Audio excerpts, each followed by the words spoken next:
Did Reverend Dr. Martin Luther King Jr.'s colorblind dream take the focus off black rights? Reverend Dr. Martin Luther King Jr.'s principle of colorblindness diverted blacks from prioritizing their own group self-interest and guided them backwards to being altruistic, thinking first of others. His shift from black to colorblindness reversed the long fight of black leaders to draw a singular focus to their own group. In that respect, Dr. King's altruism took blacks back to the way they had to think when they were slaves. When the Civil War and slavery ended in the 1,860 seconds, black ex-slaves had an opportunity for something they had long prayed for, a chance to place their own group self-interest first. For centuries, they were denied the right to have personal or black group self-interest. The sole focus of a slave's life was to care for the master, his interests, and to view the world through his master's eyes only. During slavery, some blacks did fight for black rights. The strength of their advocacy varied from the extremely aggressive efforts of Nat Turner, Gabriel Prosser, and Denmark Vesey, to milder advocates like Frederick Douglass, Harriet Tubman, and Booker T. Washington. After slavery ended, black activists hoped they would be able to direct their energies and resources to benefit their own people. However, that was not to be. The Civil War ended in 1865. Reconstruction lasted about 10 years, ending about 1875. As that period ended, the dominant white society issued laws and public policies that socio-economically bridled black group self-interest. They were limited in the kinds of businesses and schools they could operate. Black candidates for public office were instructed to speak in generalities. They could not speak out in the interest of blacks or hold whites accountable for past injustices. Around 1915, a pro-blackness period finally did emerge and lasted for a full generation. W.E.B. Du Bois began advocating black-based politics. Marcus Garvey advocated black economics. Carter G. Woodson emphasized black education. Elijah Muhammad organized the black Muslims and black entertainers, and artists pushed blackness through the Harlem Renaissance.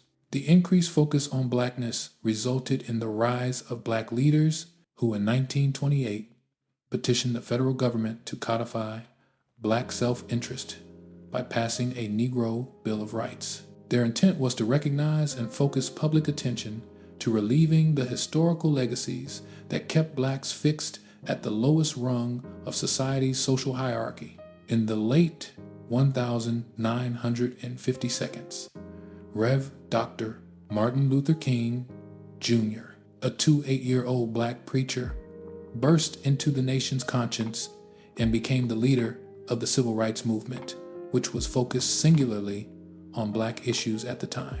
As time went on, however, the movement lost focus. Dr.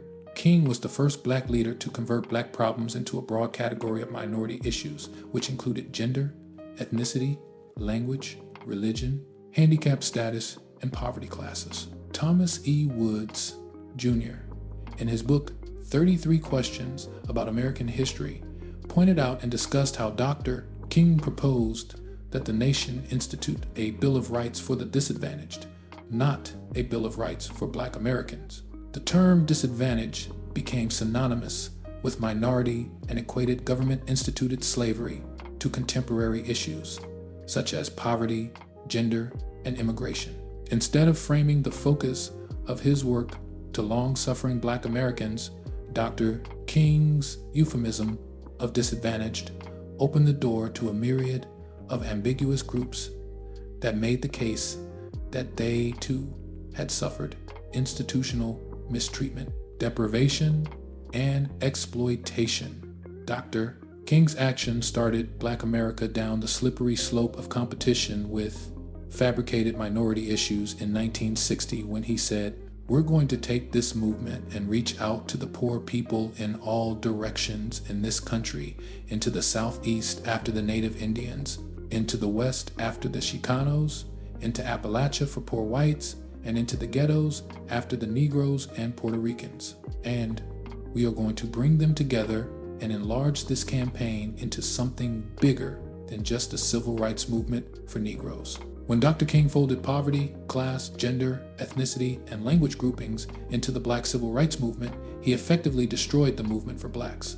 It took away the issues of their exceptionality in society, issues which had never been fully addressed nor remedied. The unique historical experiences of Black Americans became synonymous with minorities, multiculturalism, diversity, people of color, and poor people. These off-course issues confuse racial issues with class issues.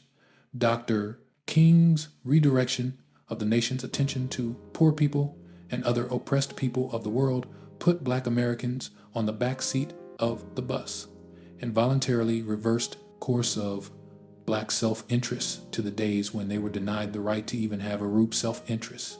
He and the movement became broadly focused on everyone, all people, and everything except Black rights. Dr. King's actions absolved whites of any need to fulfill the requirement of the 13th Amendment to the U.S. Constitution to lift the burdens and incidences of slavery from the shoulders of Black people. The nation's attention continues to shift more comfortably toward class and gender groups, leaving the legacies of slavery and Jim Crow segregation proportionately unchanged between whites and Blacks. The concept of colorblindness did indeed take the focus off Black rights. Whether that is a positive or a negative depends upon the perch on which you sit.